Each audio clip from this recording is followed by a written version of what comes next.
So today, we're going to look at a pretty amazing new scientific proposal that honestly sounds a little bit like modern-day alchemy. It's called Icebio Plast, and it's basically a recipe for turning industrial sludge and plastic trash into some of the most valuable materials on the entire planet. Yeah, it's a wild concept, so let's just dive right in and see how it all works. First things first. To really get why this is such a big deal, we need to talk about a huge dilemma that's facing our high-tech green future. And it all boils down to a special group of elements that are, well, quite literally magnetic. It's a simple fact, right? But it's a really powerful one. All the most advanced technologies that we're counting on to build a sustainable world, I'm talking electric cars, massive wind turbines, they all depend on incredibly powerful permanent magnets to function. And what do all of these things have in common? Well, they rely on magnets built with something called rare earth elements, or REEs for short. These 17 elements are the absolute secret sauce in everything, from the motor in an EV to the most sophisticated defense systems. Bottom line, without them, our high-tech world just grinds to a halt. And this is where we hit a snag, a big one. The supply chain for these elements is incredibly fragile. About 90% of all the processing happens in just one country. And on top of that, the way we normally get them from the ground is, well, it's messy. It involves harsh acids and solvents, and it creates massive amounts of secondary toxic waste. So the takeaway is pretty clear. We desperately need a better, cleaner way to get our hands on these materials.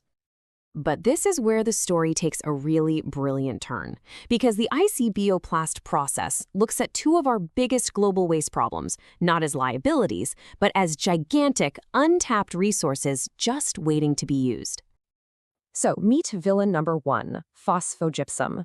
This is basically an industrial sludge that's left over from making fertilizer. And we have produced gigatons of it. We're talking mountains of this stuff, stored in enormous stacks all over the world. But here's the kicker. Hidden inside all that waste is a treasure trove of the exact same rare earth elements we so desperately need.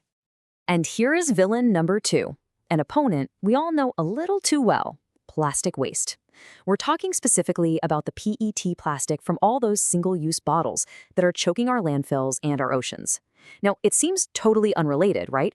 But as you're about to see, it actually plays a starring role in this incredible new recipe. So how in the world do you solve both of these problems at the same time? Well, the proposed solution is the Icebio Plast method. It's a really clever multi-stage process that's designed to tackle both the phosphogypsum and the plastic problems simultaneously, all while pulling out those super valuable rare earths.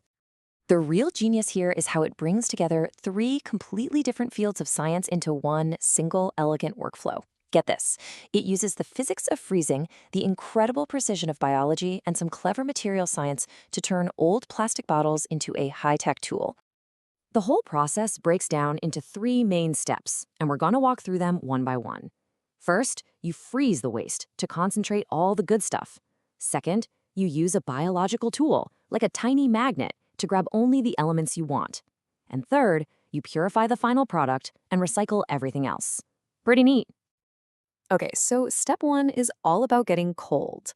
The process, which is called eutectic freeze crystallization, basically just chills the liquid waste from the phosphogypsum. As it gets colder, pure water starts to freeze out as ice.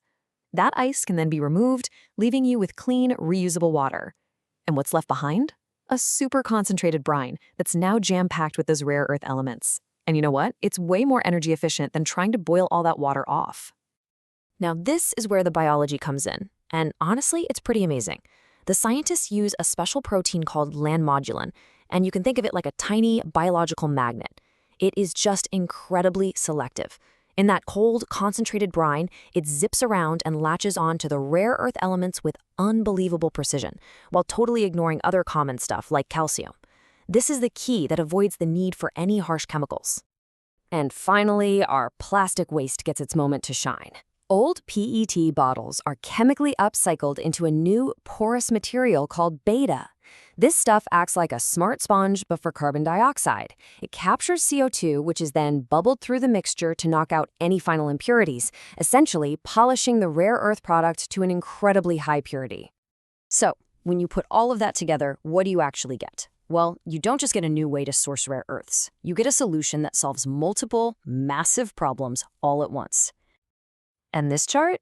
It really says it all. Instead of using aggressive acids and a ton of heat that produces toxic waste, ice bioplast uses low temperatures and precise biology. It takes in two different waste streams and gives you back valuable materials, clean water, and an upcycled product. It's a complete paradigm shift. Okay, so how well does it actually work? Well, the performance targets are seriously impressive. The initial goal is to recover over 70% of the rare earth elements that are locked away in that phosphogypsum. Think about that. That is a huge amount of value being reclaimed from something we used to just consider toxic, worthless sludge. And then just look at the precision. This number shows you just how powerful that biological magnet really is. A selectivity factor of at least 100 means the nanomodular protein is over 100 times more likely to grab a rare earth element than a stray calcium ion. It's that kind of incredible laser-focused precision that lets the process work without needing all those nasty, unselective chemical solvents that traditional mining uses. And of course, it's designed to be green right from the very beginning. The target is a carbon footprint of less than 50 kilograms of CO2 equivalent for every single kilogram of rare earths produced. By focusing on this kind of sustainability from day one, the goal is to make sure this new support chain isn't just strategic, but that it's truly sustainable. So when you put it all together, you get this beautiful triple win. It's a resource win because it creates a domestic supply of really strategic materials. It's an environmental win because it's cleaning up two major waste streams. And it's a circular win because it creates a closed-loop process that recycles its own water and gets rid of those harsh chemicals. Now, I know what you're probably thinking. This all sounds absolutely incredible, maybe a little too good to be true. So where does the technology actually stand today? How do we get this from a brilliant idea to an industrial-scale reality? Okay, so it's really important to be clear here. This is currently at what's called a technology readiness level of 2 to 3.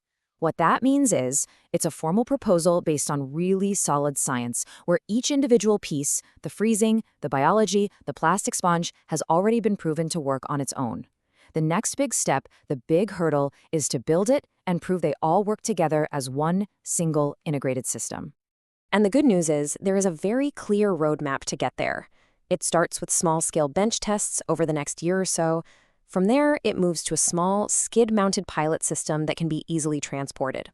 After that, a full demonstration at a real industrial site, and then finally, scaling up to commercial modules within about 4 years. It's a really methodical, step-by-step plan to de-risk the technology and bring it to the world. And this all brings us to a final, and I think pretty powerful question. The Icebio Plast proposal shows us that with the right combination of science and just sheer ingenuity, things we consider waste can become incredibly valuable resources. It really makes you wonder, doesn't it? What other mountains of industrial trash are out there just waiting for their own perfect recipe to be discovered?